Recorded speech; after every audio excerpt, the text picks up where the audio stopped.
In today's video, I'm going to show you how to play Witcher 3 on your Mac. The first thing we need to do is to download Crossover. Crossover is a Mac application that will translate Windows commands into Mac commands. So to download it, we first want to open our web browser, and you want to go to codeweavers.com, and I'll leave this linked in the description below. From here, you want to select Crossover in the top navigation bar, and then you want to scroll down, and you want to select Free Trial. Now you want to scroll down again, and you want to make sure you've selected macOS, and then you want to enter in your name and email address, and select Download Trial Now, which will download the application to your Mac. Before we continue, I do want to look at how the pricing works. So to view the pricing, you want to go back to the Crossover page, and then you want to scroll down, and you want to select Buy Now. On the purchase page, we can scroll down, and we can see three versions of Crossover. The first version is Crossover Free, which is a 14-day trial that we just downloaded. The second version is Crossover Plus, which is the full version of Crossover. However, it's important to note that this is a one-off payment and not a subscription. So when you purchase Crossover Plus, you will get 12 months of developer support, and once that support is finished, you'll still be able to play Crossover, but you will no longer receive new updates. So if you want to continue receiving updates, you need to purchase another 12 months of support. So now we've downloaded Crossover, we just need to install it, and that's very simple. All we need to do is to drag and drop it into our applications folder. And after a few seconds, once it has moved, we can go ahead and open it up. Because it's our first time, you will see this pop up, so you want to select Open. When you open it for the first time, you will see your trial information, and this will be 14 days. So you want to select Try Now. However, if you've already purchased a license, you want to select Unlock with Purchase Info, and then you want to enter in your CodeWeavers account details here, and select Unlock. And then once Crossover opens, it will look like this. Now we've installed Crossover on our Mac, we just need to go ahead and download Witcher 3.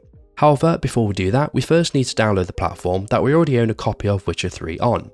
So for the example of this video, it's going to be Steam, so we're going to select it. And then you want to go ahead and select Install in the top right hand corner. And this is going to download the Windows version of Steam along with any other dependencies. This will download Steam into its own bottle, and a bottle is an isolated container where all of the install files are isolated from the rest of your Mac files. If you get these pop-ups, these are just the dependencies, so you just want to go ahead and install them. Eventually, the Steam installer will pop up, so you want to go ahead and install it now, just like you would on a Windows PC.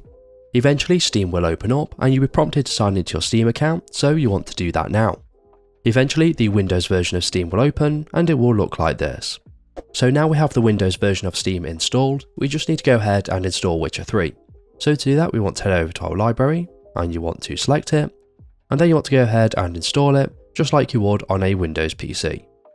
So now we have Witcher 3 installed to our Mac, all we need to do is go ahead and play it. However, you may notice performance might be a bit sloppy. So what we're going to do is to force Witcher 3 to run in DX11 mode as opposed to DX12 to get better performance. So to do this, we first want to quit out of Steam. And once Steam has closed, you want to select Quit All Applications just to be sure. Now we've done this, you want to navigate to the Advanced Settings, and then you want to make sure Graphics is on D3D Metal, and then you want to toggle on DLSS. Now I just want to note that DLSS doesn't actually work with Witcher 3 unfortunately, but as Crossover gets updated, this may change, so I recommend leaving it on these settings anyway. Now we've done this, we just need to force Witcher 3 to run in DX11 mode. So to do this, we first want to navigate to the bottle on the left hand side menu, and then you want to control click it, and select Open C Drive. Once the C drive has opened inside of your Finder, you want to select Program Files x86, and then you want to select Steam, and then you want to find Steam Apps and click into that. Now you want to find Common, and then Witcher 3, and then you want to find the file called launcher-configuration.json. Now you want to option click it, and in the context menu hover over Open With, and then select Text Edit. When the text editor opens, you want to find the text called Fallback DirectText 12, and you simply want to relabel this to DirectText 11. Now we've done that, you want to save the text edit and exit out of it, and we can also exit out of the C drive. Now you want to go ahead and reopen Steam.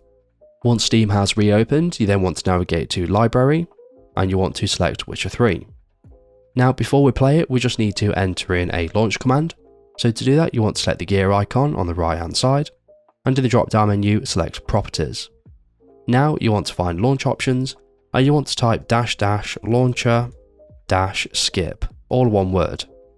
Now we've done this, we can exit out of the properties, and we can go ahead and launch Witcher 3. And if this is your first time, it may take a while as it still needs to install more dependencies. And as you can see, we have successfully booted into Witcher 3. Now we've head over to our options, and then video, and then display. Here you see the DLSS options, but they are greyed out. And that's because unfortunately they are not available with crossover on Mac, and unfortunately I haven't found a resolution to enable this as of recording this video. However, when crossover gets updated in the future, this may resolve this issue, which is why I told you to enable DLSS anyway. So with this being said, we can now go ahead and start playing Witcher 3 just as we normally would. Okay, so I've just launched into the game, and if we head outside, as you can see we are in a heavily vegetated area which usually takes up a lot of performance. However, I'm currently running at medium settings on a MacBook Pro M1 Pro, and I'm currently getting about 50-60 FPS. Obviously, if you want to increase your performance, you can lower this to the low preset and get even more frames. So with that being said, we can go ahead and start playing Witcher 3 just as we normally would. And that's it, so remember to get crossover with the link in the description below. So if this video is helpful, please leave a like, and if you have any questions or comments, you can leave them below.